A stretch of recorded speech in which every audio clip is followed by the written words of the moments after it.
September 11th, 2001. The day everything changed. Gerbert. I roll up in, I spit some facts, I'm like Stephen Hawking. I can't stand these hoes, I'm like Stephen Hawking. I got all these hoes on my meat, it's exhausting. You can't even beat it without Jesus watching. I got too many bras, they said we have to stop him. She let me hit cause I got cheese and sauce, I'm pizza boxing. Gerbert.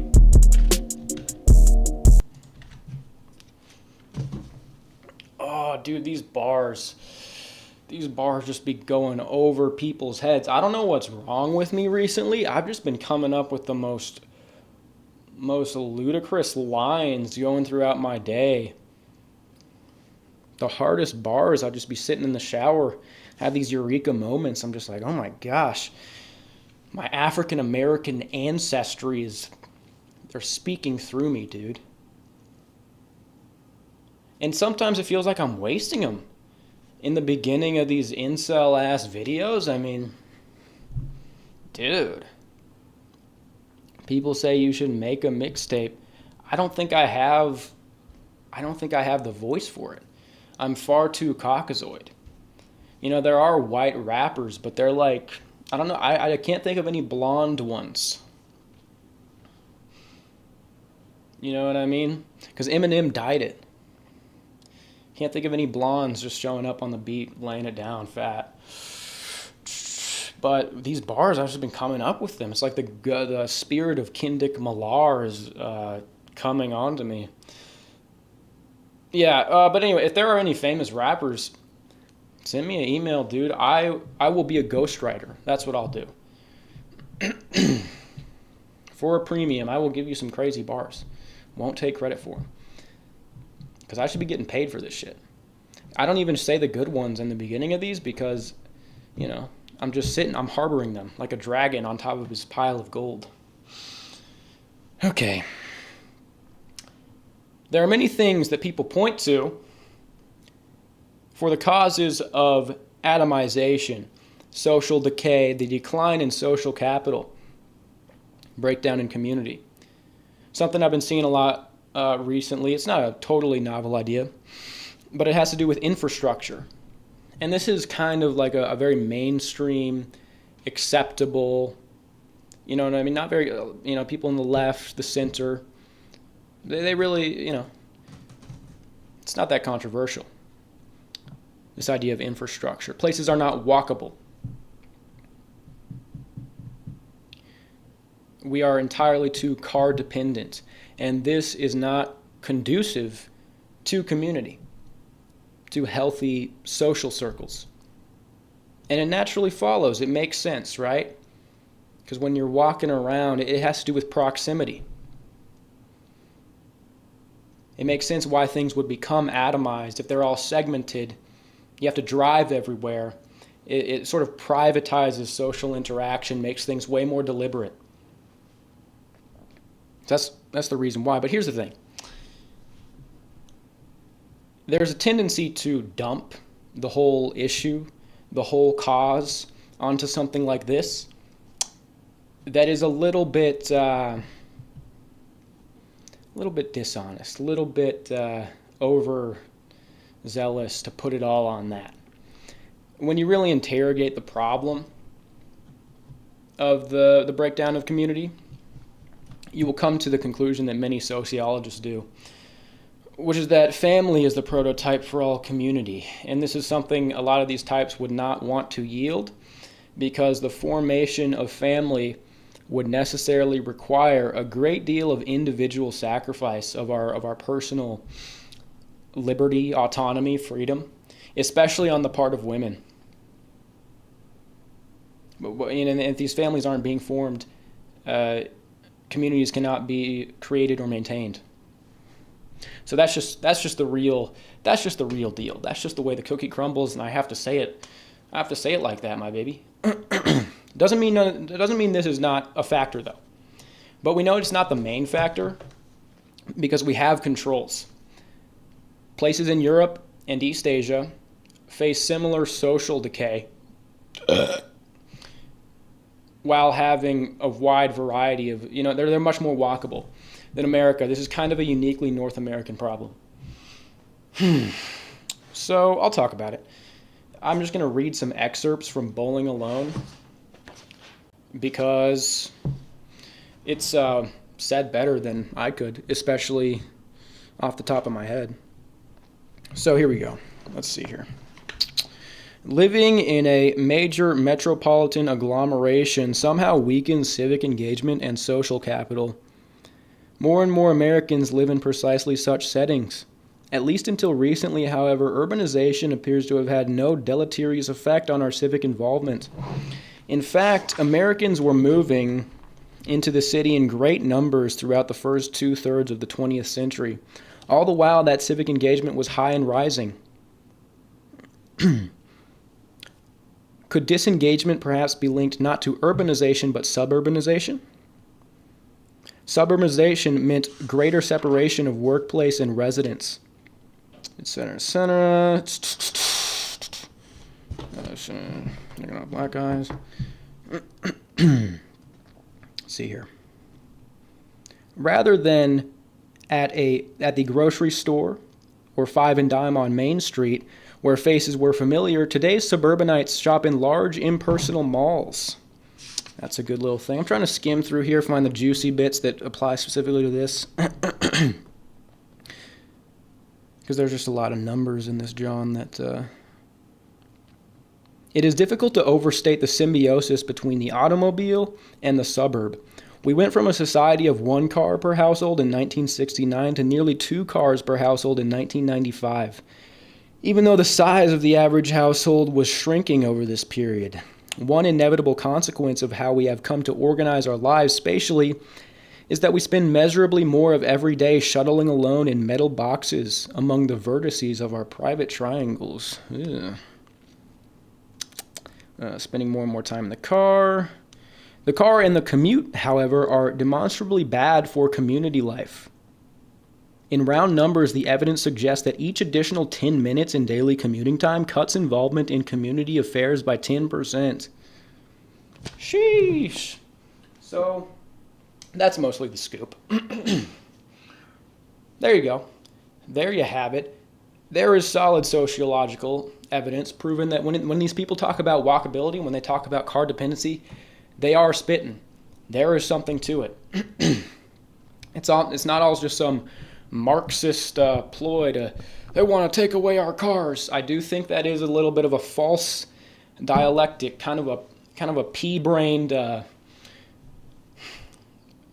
conservatard take. And it is tough because I like cars. Cars are sick. But car-dependent infrastructure is, I'll make the objective claim that it just sucks. It's not pretty. It's not good for anyone. A walkable European city is objectively more beautiful than Detroit. It's pretty obvious. I don't think there's any subjectivity in that. It's more dysgenic. It's worse for social connections. So, I don't know, man. Because here's why. European cities, London, Paris, existed long before industrialization. They were laid out before industrialization. In the case of America, they were built around it. Built with it, built around it. And this is what creates this type of metropolitan model where there's the city proper, where a lot of people live, but even more people live surrounding the city in this larger metropolitan area, in these suburbs, commuting into the city. And I do think this inevitably turns into a shit show where you're in stop and go for, at least half an hour at the minimum. Lots of people could get up to multiple hours commuting every day to work in stop and go. At that point, you're not even driving. The only time you really get to drive anymore, if you live in the burbs like me, is if you're driving in nowhere, or at very specific times. Driving is so pleasant if you get to do it like early in the morning. It's like, oh, I'm actually driving. I'm not stressed out by a bunch of people on the road. My immediate instinct on the road is to depersonalize everyone around me. On the highway, my brain cannot conceive that all these people in these cars around me are actually sentient people with stories and consciousness. And I also just like immediately dislike them.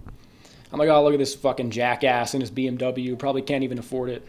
I don't know anything about him. He might be a nice guy.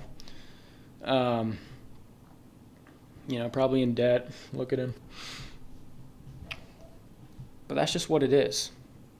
I do think there's a false dialectic here when a leftist brings up something about walkability and people counter like, that's Marxism. Not really, dog. Because if you look at Ted K, you know what I mean? Uncle Ted, the first line, the Industrial Revolution and its consequences have been a disaster for the human race. And yes, car-dependent infrastructure is a consequence of the Industrial Revolution. I don't recall, but I do think he talks about car dependency in that John as well. But it's also a repudiation of liberalism. It's a completely false dialectic. These people talking about walkability are not your enemy. A lot of these people are just like, oh, they want to take away my Ford F-150. That car sucks. American cars have been getting worse for a while now. They don't have V8s anymore. They're not reliable. They're built worse. They're price gouging you for an inferior product. A lot of these same people you're accusing of trying to take away your cars are awfully involved in the automotive industry, if you want to look into it. And barring foreign manufacturers who are not as corrupt from even selling their new, more reliable and more affordable vehicles here. So I understand the whole Agenda 23 thing, or is that's what it is? Like they want us to eat processed bugs. Like, yeah, that's pretty bad.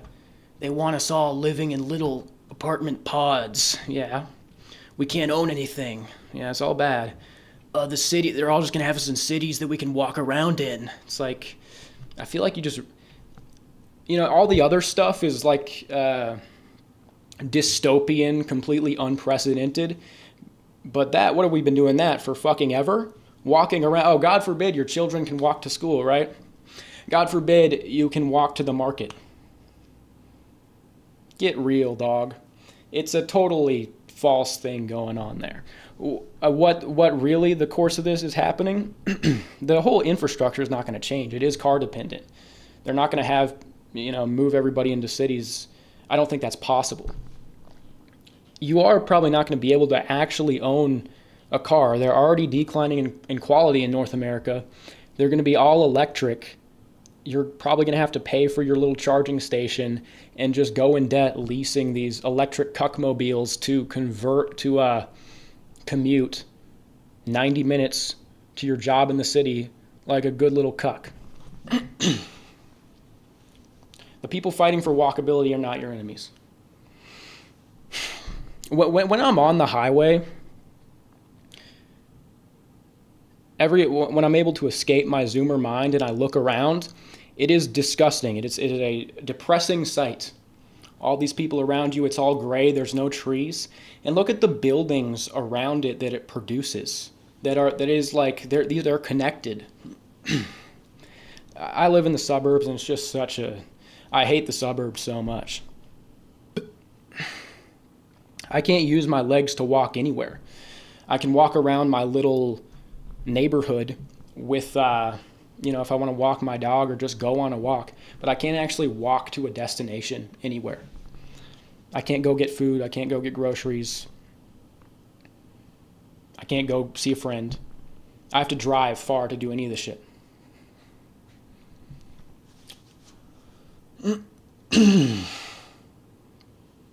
It's like I just can't use my fucking legs. And the architecture that it produces is gross. It's purely utilitarian, like these, it's just like these blocks but they're segmented into the different businesses, like these outdoor car malls. You might know what I'm talking about. There's a Chipotle, there's a nail salon, there's a place to do jujitsu. It's all across from a Target, these type of places where you go if you live in the suburbs. It sucks. When I look at it, I go, oh, that's gross. I would describe it as viscerally uninspiring. It makes me dissociate. It makes me want to go back. My European soul calls back to a time where I'd walk around my well-connected village hamlet going, oh, what's up, Barnabas? Pull up to the tavern, you know what I mean? Made of actual materials, made of bricks, stones. There's a hearth inside. It's all homey. It's inspiring. It's food for the soul, this type of shit. You know, I don't think people realize the quality of life, the inspiration, passive inspiration you get from being around things that are beautiful and good. Instead of walking in this this slop, whatever, getting a cup lined with BPA, drinking out of a plastic straw, microplastics going down in my balls, my nuts swimming around, choking on the microplastics.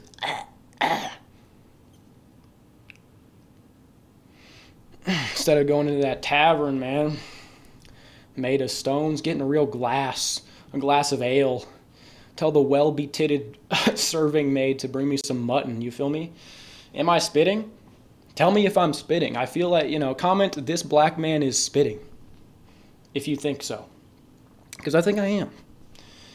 A lot of people are just cucked. If you really are in support of car-dependent infrastructure, you're just an idiot. I get it. Cars are cool. And there is a way to do it, to have cars and not have everything be based around them. We didn't do it here, and it's a nightmare. It sucks. It truly does. But anyways, to end this on a somewhat productive note, what you have to do as a young person, especially if you don't have a lot of social momentum, you have to kind of strategically place yourself. There are these sprawling, suburban places where there's nothing going on and it's just cars.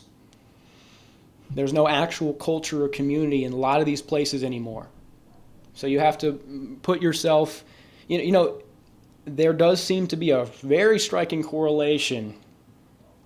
The only place there's actually like society going on, culture, things being made, are in walkable places, with lots of young people. So college towns, cities, this is where you want to think to relocate yourself if you can. There are a lot of problems living with cities. It's more expensive.